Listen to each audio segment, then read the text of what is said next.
Jake Morrison sat in the pilot's seat of his old freight ship. The Iron Phoenix was not a pretty ship. Her hull was covered in dents and scratches from years of hard work. Patches of metal welded over holes made her look like a giant metal puzzle.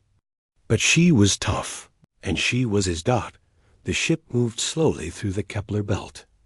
This was the edge of human space, where big rocks floated in the dark between planets. Jake had just finished a job carrying supplies to the mining stations. His cargo hold was empty now, but his credit account was full enough to keep him flying for another month. "Jake, I'm picking up something strange," said Sue. Her voice came from the ship's speakers. Sue was the ship's computer, but she sounded like his wife, who had died 5 years ago. Jake had programmed her that way because he missed hearing that voice. "What kind of strange?" Jake asked. He was drinking coffee from a metal cup that had seen better days. The coffee tasted like motor oil, but it was hot and it kept him awake. Radio signals? Distress calls. They're not human. Jake put down his cup and leaned forward. "Show me." The main screen lit up with dots of light. Jake could see 12 red dots moving in a circle around 6 blue dots. The blue dots were bunched together like scared animals. "The blue ones are Zilani ships," Sue said. "Peaceful traders. The red ones are Korthic hunters." Jake's hands tightened on the controls. He knew about the Korthic Empire. They were bad news. They flew around in fast ships, hunting other species to sell as slaves. They killed anyone who fought back and took the rest to their slave markets. "How many people on those Zilani ships?" Jake asked. Sue was quiet for a moment while she scanned. "About 300. Families, Jake. There are children on those ships." Through the front window, Jake could see flashes of light in the distance. The Korthic ships were shooting at the Zilani. The peaceful traders had some shields, but they were not built for fighting. They were built for carrying goods from one planet to another. Jake watched as one of the smaller Zilani ships exploded. The bright flash hurt his eyes. Pieces of metal and plastic scattered into space like deadly snow. The people on that ship were dead now, gone in a second. "Damn it," Jake said under his breath. He had seen a lot of bad things in his 30 years of flying freight ships. Pirates, slavers, and worse. But watching innocent people die while he could do nothing always made him angry. "Jake, we should go," Sue said softly. 12 hunter ships against one freight hauler. The math doesn't work. Jake knew she was right. The smart thing to do was turn around and fly away. Report what he had seen to the human patrol ships when he got back to civilized space. Let someone else handle it. But Jake thought about his daughter Emma. She was safe on Earth, working as a teacher. She had grown up believing that good people helped other good people when they were in trouble. That was what he had taught her. That was what his wife had taught her before she died. "Sue, how long until those Zilani ships are destroyed?" "At current rate of fire, maybe 10 minutes. Their shields are getting weaker." Jake looked at the weapon controls on his panel. The Iron Phoenix was not a warship, but Jake had added some guns over the years. Space was dangerous, and sometimes you had to fight pirates or raiders. His weapons were not much compared to military ships, but they were better than nothing. "What weapons do we have ready?" Jake asked. 2 rail guns, 1 plasma cannon, and a spread of fusion mines. Plus the mining charges from the Titan job. Jake smiled. The mining charges were explosives used to break up asteroids. They were not meant for fighting, but explosives were explosives. He had kept them because you never knew when you might need to blow something up. "Sue, charge all weapons and plot a course for those hunter ships." "Jake, are you crazy?" "We can't fight 12 hunter ships." "We're not going to fight them," Jake said. He was already moving his hands over the controls, turning the ship toward the battle. "We're going to surprise them." The Iron Phoenix began to move faster. Jake pushed the engines harder than he probably should have. The ship was old, but she was tough. She had been built to haul cargo through dangerous space, and that meant she could take a beating. "Jake, what's the plan?" Sue asked. "The plan is to make them angry at us instead of the Zilani. Give those people a chance to run." "That's not a plan, Jake. That's suicide." Jake looked at the screen showing the dying Zilani ships. Another one was hit hard. Its shields flickered and failed. The ship began to drift, leaking air and fuel into space. "Maybe," Jake said, "but I can't just watch.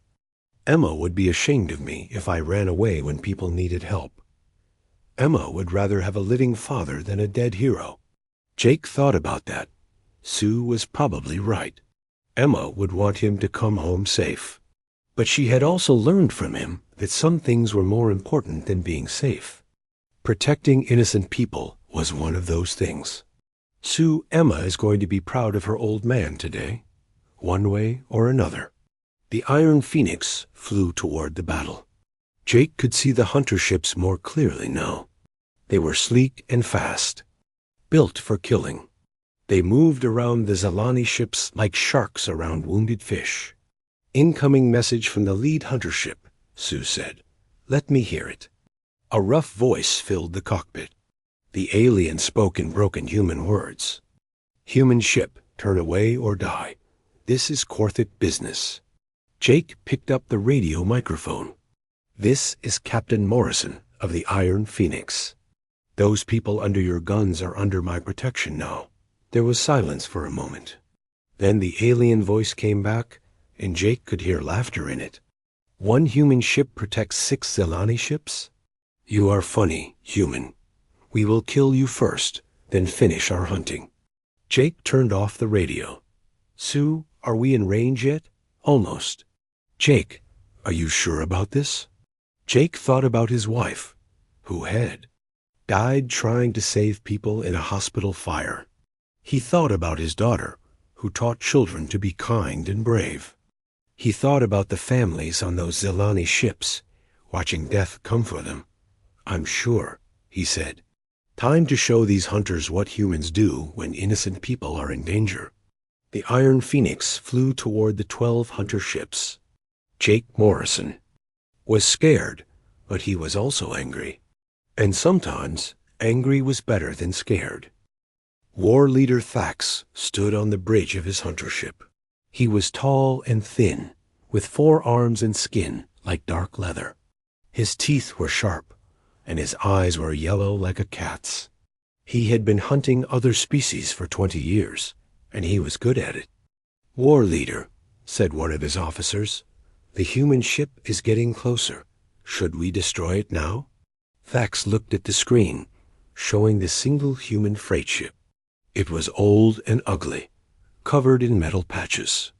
It looked like something that should be in a junkyard, not flying through space. "Let it come closer," Thax said. "I want to see what this human thinks he can do against 12 hunter ships." The other Korthik officers laughed. They had fought humans before. Humans were brave, but they were also stupid. They always thought they could win fights they could not win. "The human ship is moving very fast," said another officer. "Maybe too fast." Thax looked at the screen again. The human ship was indeed moving fast. Too fast for a normal attack run. Usually, ships slowed down when they got close to a fight. That way they could aim better and dodge enemy fire. "What is the human doing?" Thax asked, on the Iron Phoenix. Jake Morrison was doing something that no sane pilot would do. He was flying straight at the center of the hunter formation at full speed. His ship was shaking from the strain of the engines, but he did not slow down. "Jake, this is insane," Sue said. "If you hit one of those ships, we'll both be destroyed." "That's the idea," Jake said. His hands were steady on the controls, but his heart was beating fast. "They expect us to fight like they do. Circle around, trade shots, wear each other down. We're going to do something different. Different like crashing into them? Different like showing them that humans don't play by the rules. The hunter ships were starting to turn toward Jake's ship. Their weapons were charging up, ready to blast. The crazy human out of space. But Jake was moving too fast and too unpredictably for them to get a good shot. All ships, destroy the human, Thax ordered. Fire everything. 12 hunter ships opened fire at once. Red laser beams and plasma bolts filled the space around the Iron Phoenix. But Jake was already doing something unexpected. Instead of trying to dodge the shots, he flew right through them. The Iron Phoenix was hit many times. Her shields flared and failed. Holes appeared in her hull. But Jake had spent years adding armor to his ship. Thick metal plates were welded over the important parts. The ship was hurt, but she was still flying. Now, Sue, Jake shouted. Hidden panels opened on the bottom of the Iron Phoenix. A spread of fusion mines dropped out like deadly eggs. Each mine was a small nuclear bomb that would explode. When something got close to it, Jake flew right through the middle of the hunter formation. The surprised Korthik ships scattered in all directions, trying to avoid the crazy human ship, but they were too late. 2 of them flew right into the fusion mines. The explosions were like tiny suns being born. The 2 hunter ships were vaporized. Instantly, the other hunters were knocked around by the blast waves. Their sensors were blinded by the bright light. What just happened? Thax shouted. The human dropped mines, his officer reported. 2 of our ships are gone. Thax could not believe it. In all his years of hunting, he had never seen anything like this. The human had flown through their formation like a missile, dropped bombs, and kept flying. It was crazy. It was impossible. It was very human. Where is he now? Thax demanded. Behind the Zalani ships. He's talking to them. Jake's ship was badly damaged, but he was still alive. He had positioned himself between the hunters and the Zalani convoy. Smoke was coming from holes in his hull, but his weapons were still working. This is Captain Morrison to all Zalani ships, Jake said over the radio. Form up behind me. We're getting out of here. The Zalani captain, whose name was Vextar, answered quickly. Human Morrison, you saved us, but there are still 10 hunter ships. How can one damaged ship protect us all? Leave that to me, Jake said. Just stay close and be ready to run when I give the word. Jake looked at his weapons display. He still had his railguns and plasma cannon. He also had the mining charges from his last job. They were not military weapons, but they could make big holes in things. Sue, how bad is the damage? Could be worse, Sue said. We lost main shields and 3 of the armor plates. Hull breaches in sections 4 and 7. But the engines are still good, and the weapons are working. Good enough, Jake said, because here they come. The 10 remaining. Hunter ships were regrouping. They were angry now. The human had made them look foolish, and they wanted revenge. They spread out in a wide circle around Jake's ship and the Zalani convoy. Human ship, Thax's voice came over the radio. You destroyed 2 of my ships. For that, you will die slowly. Surrender now, and I will make it quick. Jake picked up his microphone. Korthik ship, this is Captain Morrison. I've got a message for you. What message, human? Go to hell. Jake cut the radio and turned to Sue. Remember what we learned fighting pirates in the asteroid fields? Use the environment to your advantage, Sue said. But Jake, we're in open space, no asteroids here. Ben will make our own asteroids. Jake fired his railguns at a large piece of debris from the destroyed hunter ships. The metal chunk broke, apart into dozens of smaller pieces. He fired again, creating a cloud of deadly metal fragments. What is he doing? Thax asked. Creating a debris field, his officer said, making it harder for us to get close. But Jake was not done. He fired his mining charges into the debris cloud. The explosions sent metal fragments flying in all directions. Like a shotgun blast, one of the hunter ships was caught in the blast and heavily damaged. 9 left, Jake said. The hunters were getting more careful now. They knew the human was dangerous. They began to circle at a distance, taking careful shots.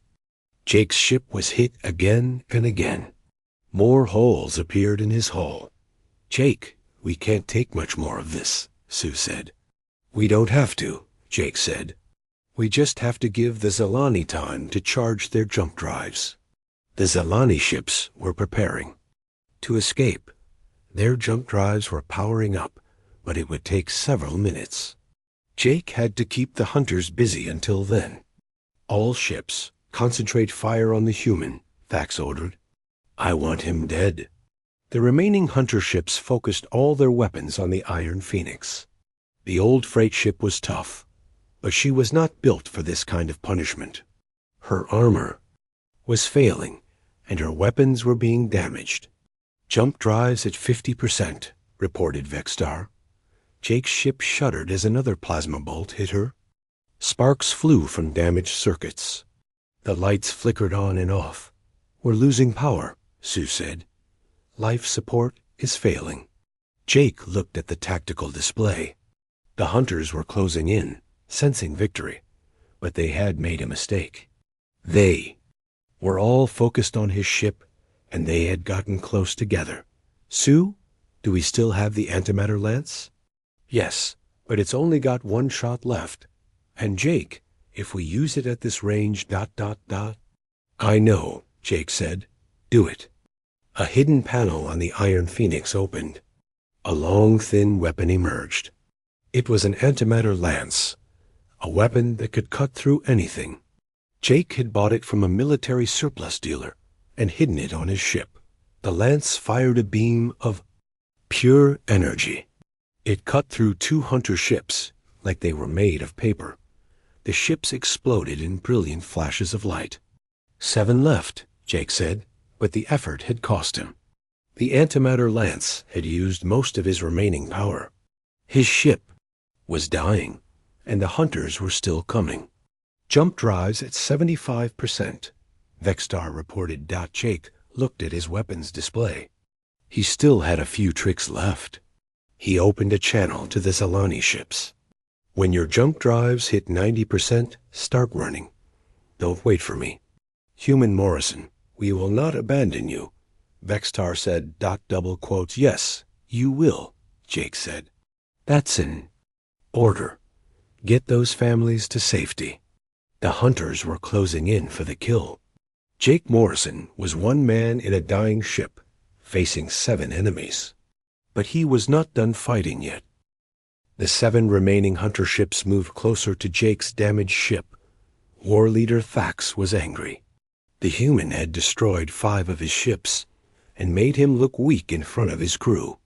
This could not continue. Surround the human ship, Thax ordered. I want him to see death coming from all sides. The hunters spread out in a circle around the Iron Phoenix. Jake's ship was leaking air and fuel into space.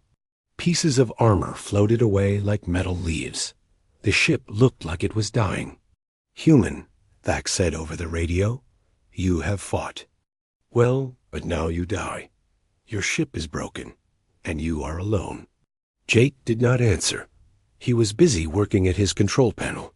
His fingers moved quickly over buttons and switches. Sue watched him with worry.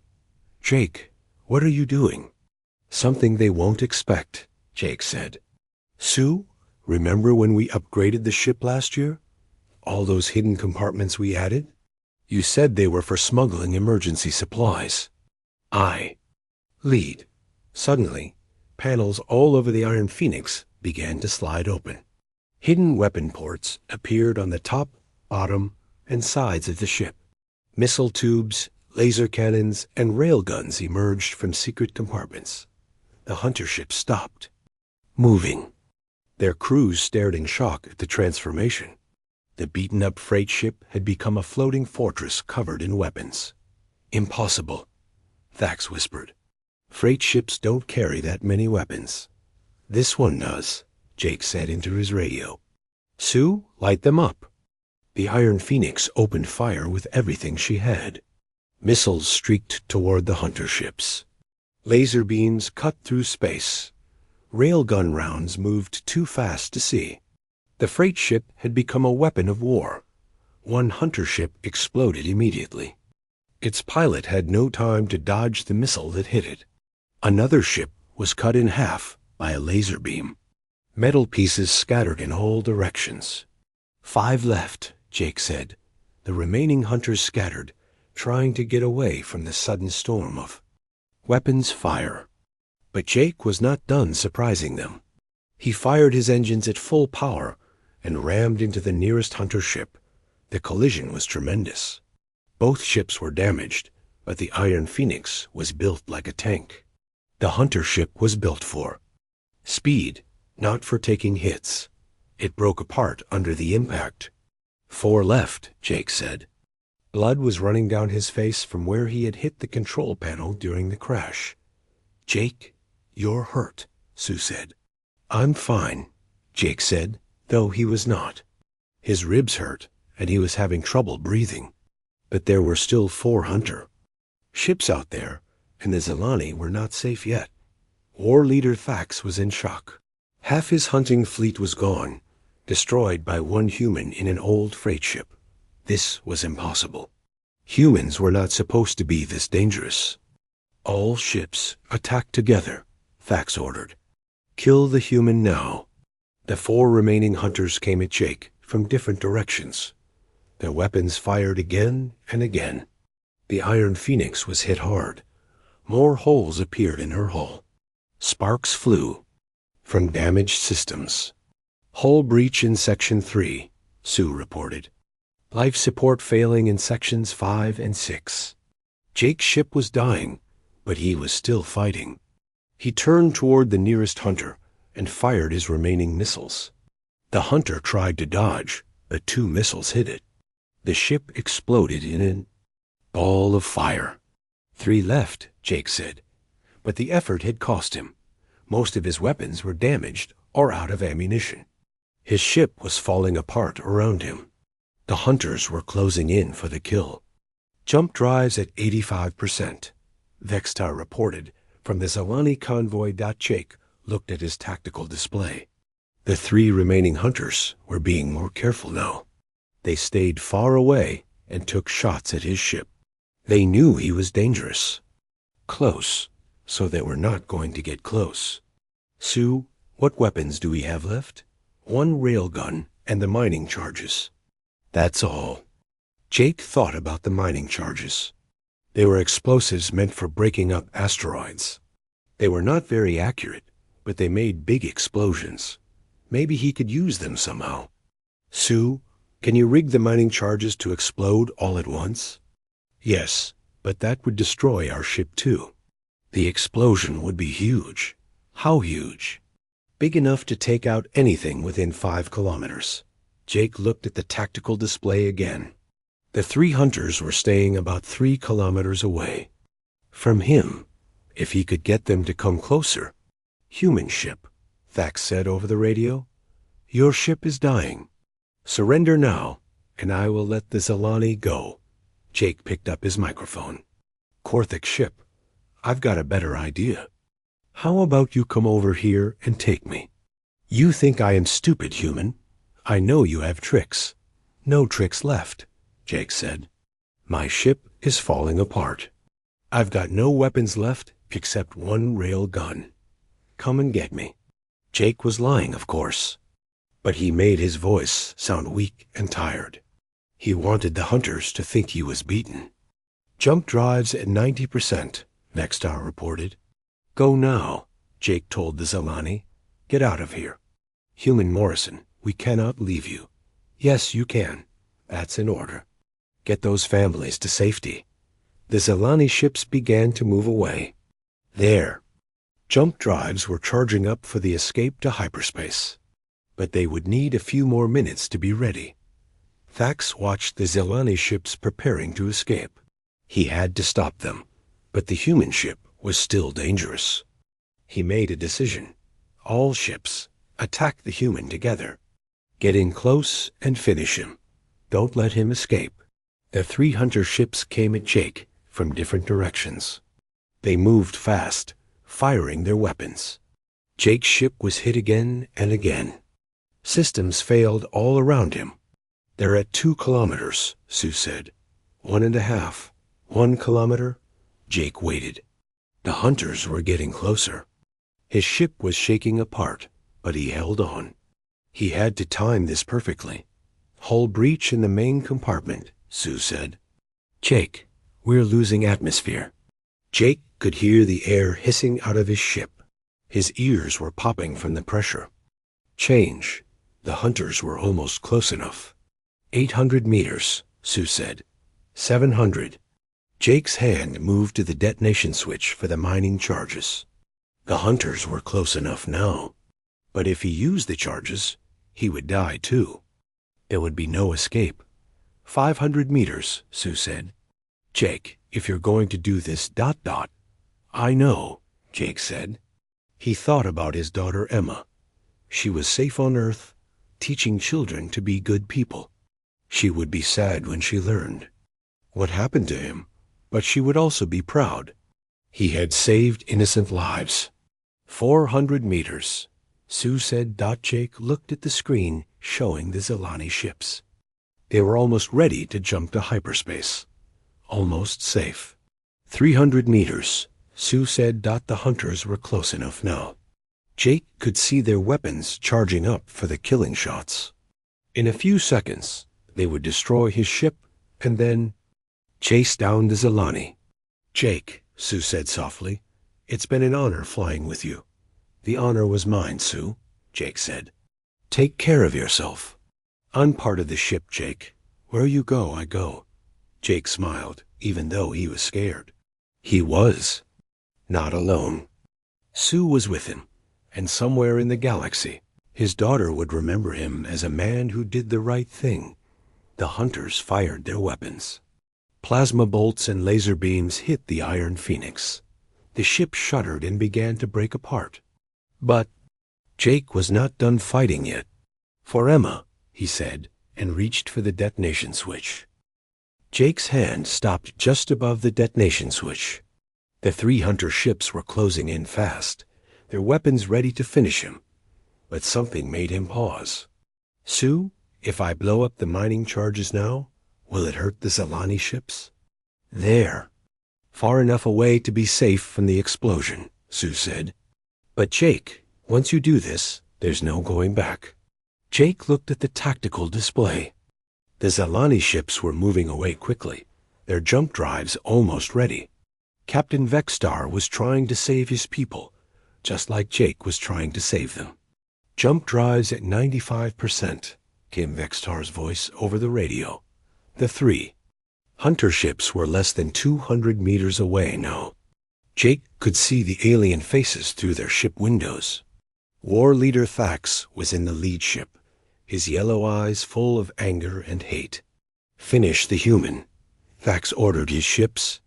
Then we hunt down the Zilani. Jake's ship was shaking apart. Pieces of metal were falling off the hull. The life support system was failing, and the air was getting thin. But he was still alive, and he still had one last trick to play. Sue, can you send a message to my daughter? Jake, don't talk like that. Maybe there's another way. There's no other way, and we both know it. Can you send the message? Sue was quiet for a moment. Yes, I can transmit it to a human communication satellite. It will reach Earth in a few hours. Good. Tell Emma that her father loves her. Tell her that I'm proud of the woman she became. And tell her that sometimes good people have to do hard things to protect innocent people.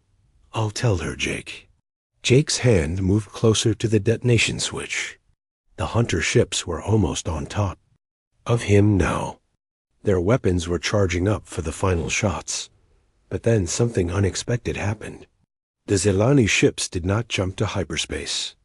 Instead, they turned around and came back toward the battle. What are they doing?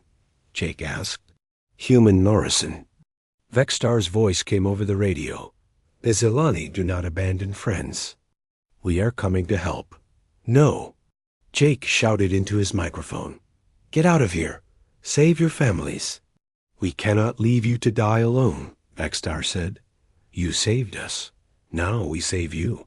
The Zelani ships were not built for fighting, but they had some weapons for protection against pirates. 6 ships came toward the 3 hunters, firing their small plasma cannons. War leader Thax was surprised. The prey species are attacking us? This is impossible. The Zelani weapons were weak compared to the hunter ships' guns. But there were 6 Zelani ships and only 3 hunters. And the Zelani were angry. They had seen their friends die, and they had watched one human risk everything to save them. Concentrate fire on the lead hunter ship. Vexstar ordered his ship's .6 plasma beams hit Thax's ship at the same time. The hunter ship's shields flared and failed. The ship was damaged, but not destroyed. Insects, Thax snarled. I will crush you all. But the Zelani attack had given Jake an idea. The hunters were confused and angry. They were not thinking clearly. Maybe he could use that. Sue, can you make our ship look like it's about to explode? What do you mean? Make it look like the reactor is overloading. Lots of sparks, alarms, maybe some fake radiation readings. Sue? Understood. You want them to think we're about to blow up by accident. Exactly. If they think we're going to explode, they'll back away. That gives the Zelani a chance to escape. Sue began to work her electronic magic. Sparks flew from control. Panels that were not really damaged. Warning alarms began to sound. The ship's lights flickered in a pattern that looked like a reactor overload. Warning, Sue said loudly over the radio. Reactor containment failing. Explosion in 60 seconds. The hunter ships heard the warning and saw the sparks and flashing lights. They began to back away from the Iron Phoenix. No one wanted to be close to a ship that was about to explode. Human ship is about to explode, one of Thax's officers reported. We should move away. But Thax was smart. He had been hunting for many years, and he knew tricks when he saw them. The human is lying, he said. This is another of his tricks. But war leader, the readings show ... The readings show what the human wants us to see. Continue the attack. The 3 hunter ships moved closer again. Jake's trick had not worked. Thax was too experienced to fall for it. Warning, Sue said again. Reactor explosion in 30 seconds. Sue, shut off the fake. Alarms, Jake said. He's not buying it. The sparks stopped. The alarms went quiet. The Iron Phoenix looked like a damaged ship again, not one about to explode. I told you it was a trick, Thax said to his crew. Humans are clever, but we are smarter. The hunter ships were less than 100 meters away now. Their weapons were ready to fire the killing shots. The Zelani ships were trying to help, but their weapons were too weak to stop the hunters. Jake looked at the detonation switch one more time. This was it. No more tricks, no more time. He had to choose between saving the Zelani and saving himself. Sue, has the message to Emma been sent? Yes, Jake. It's on its way to Earth. Jake thought about his daughter. She was a teacher, helping children learn to be good people. She believed in doing the right thing, even when it was hard. She had learned that from him and from her mother. Sue, I want you to know that these have been the best years of my life. Flying with you, talking to you, having you remind me of Sarah. Thank you for that. Jake, you don't have to do this. Maybe we can find another way. There is no other way. Those people need to live. They have children, families, futures. I'm just one old freight captain. You're more than that, Jake. You're a hero. Jake smiled. Heroes are just people who do what needs to be done. The hunter ships fired their weapons. Plasma bolts and laser beams hit the Iron Phoenix. The ship's hull began to crack and break apart. But Jake was still alive, and he still had the mining. Charges. For all the innocent people in the galaxy, Jake said, and for my daughter, Emma. His hand moved toward the detonation switch. The 3 hunter ships were right on top of him now. The explosion would get them all. But just as Jake was about to trigger the charges, something amazing happened. More ships appeared on the tactical display. Big ships with powerful weapons. Human ships. "This is Admiral Lisa Carter of the Human Defense Fleet," came a strong voice over the radio. "Korthic vessels, you are in violation of the Galactic Protection Treaty. Surrender immediately, or be destroyed." 3 human warships had arrived. They were big and fast and covered with weapons. Jake had never seen anything so beautiful in his life. "Jake," Sue said, "we're saved." War leader Thax looked at the human warships and knew he was beaten.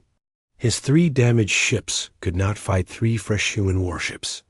The hunt was over. "All ships retreat," Thax ordered. "We will hunt another day." But Admiral Carter was not going to let them go. "Korthic ships. You attacked innocent civilians. You will not be leaving this system." The human warships opened fire. Their weapons were much more powerful than anything on the hunter ships. 2 of the hunters were destroyed immediately. Thax's ship was badly damaged, but still flying. "This is not over, human," Thax said over the radio. "The Korthic Empire will remember this." "Let them remember," Admiral Carter said. "And let them remember that humans protect the innocent." Thax's ship limped away, its engines barely working. The other 2 hunters were just pieces of metal floating in space. The battle was over, and the good guys had won. Jake slumped in his pilot seat. The relief was overwhelming. He had been ready to die, but now he was going to live. The Zelani were safe, and he was going to see his daughter again. "Human Morrison," Vexstar's voice came over the radio. "You saved us all. The Zelani people will never forget your courage." "Just doing my job," Jake said, though his voice was shaking with emotion. "Your job was to carry cargo," Vexstar said. "You chose to carry hope instead." 3 months later, Jake Morrison sat in a hospital bed on Earth. His body was healing from the battle in the Kepler belt. The doctors said he was lucky to be alive. His ship had been so damaged that it was a miracle he had not died from radiation, poisoning, or air loss. Emma sat in a chair next to his bed. She was reading him news reports from around the galaxy. The story of the battle had spread everywhere. People were calling Jake a hero, but he did not feel like one. He had just done what seemed right at the time. "Dad, listen to this one," Emma sighed, holding up a news tablet. "The Zelani Council has declared you an honorary member of their species. They want to give you a medal." "I don't need a medal," Jake said. "I just want to get back to flying." The doctors had told him that the Iron Phoenix was beyond repair. The old ship had taken too much damage. But the human defense fleet had offered him a new ship, a fast courier vessel with better weapons and armor. "There's more," Emma said. "Admiral Carter wants to offer you a job. She says the defense fleet needs more people like you." Jake thought about that. Working for the military would mean regular pay and good benefits. But it would also mean following orders and flying routes that other people chose for him. "I've been flying free for 30 years, Jake said. "I'm not sure I want to start taking orders now." Emma smiled. She looked so much like her mother that sometimes it made Jake's heart ache. "The Admiral said you could keep flying freight runs. But sometimes, when people need help, you would go help them." That sounded better to Jake. He could still be a freight captain, but he could also help people when they were in trouble. It was like being a hero without having to wear a uniform. "What do you think, Sue?" Jake asked. Sue's voice came from a small speaker on the bedside table.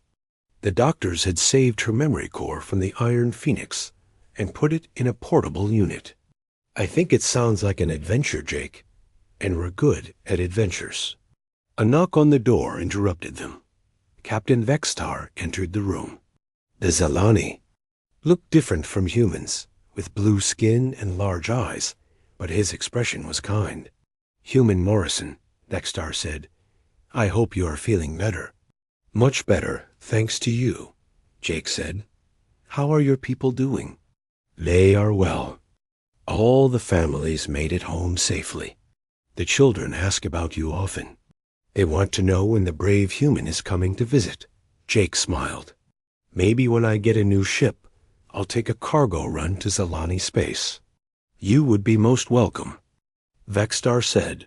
He reached into his jacket and pulled out a small glowing crystal. "This is for you.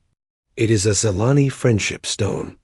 As long as you carry it, any Zalani ship will know you are a friend." Jake took the crystal. It was warm to the touch and seemed to pulse with its own light. "Thank you. This means a lot to me." "It means more to us," Vextar said. "You showed us that not all species think only of themselves. You proved that some people will risk everything to protect strangers." After Vextar left, Emma and Jake sat quietly for a while. The news reports were still coming in from around the galaxy. The story of the battle was inspiring other people to stand up to bullies and protect the innocent. "Dad," Emma said, "I'm proud of you." "I'm proud of you too, sweetheart. You've become everything your mother and hoped you would be." "I learned from the best teachers," Emma said. "You and Mom taught me that good people help other people, no matter what it costs." Jake thought about his wife Sarah, who had died trying to save people in a fire. She would have been proud of what he had done in the Kepler belt. She always said that the measure of a person was what they did when no one was watching. "There's something else," Emma said. "I've been thinking about applying to the Defense Fleet Academy." Jake was surprised. "You want to be a soldier?" "I want to be like you. I want to help people who can't help themselves." Jake felt a mixture of pride and worry. He was proud that his daughter wanted to follow in his footsteps, but he was also scared. Space was dangerous, and the Defense Fleet faced real enemies. "Emma, it's not a game out there. People get hurt. People die." "I know, Dad, but you taught me that some things are worth the risk. If I can help save even one family like you saved the Zalani, it will be worth it." Jake looked at his daughter and saw the same determination that had driven him to fight the hunter ships. She had inherited more than just her mother's looks. She had inherited both her parents' sense of right and wrong. "If that's what you want to do, I'll support you," Jake said. "But promise me you'll be careful." "I promise, Dad, and I promise I'll make you proud." "You already have, sweetheart. You already have." 6 months later, Jake Morrison was flying again. His new ship was called the Phoenix Rising, and it was everything the old Iron Phoenix had been and more. It was fast, tough, and well-armed. But, most importantly, it carried the same spirit of adventure and justice. He was delivering medical supplies to a colony. Whirled when Sue picked up a distress signal. A passenger ship was under attack by pirates near the edge of the system. "What do you think, Sue?" Jake asked. "Should we go help?" "Do you even need to ask?" Sue replied. "We're the good guys, remember?" Jake smiled and changed course toward the distress signal. The Phoenix Rising was faster than his old ship, and they reached the battle quickly. 3 pirate ships were attacking 1 passenger liner. "This is Captain Morrison of the Phoenix Rising," Jake said over the radio. "Pirates, you have 10 seconds to break off your attack." The pirates laughed. "1 ship against 3? You humans never learn." "No," Jake said. "We never do." The Phoenix Rising opened fire.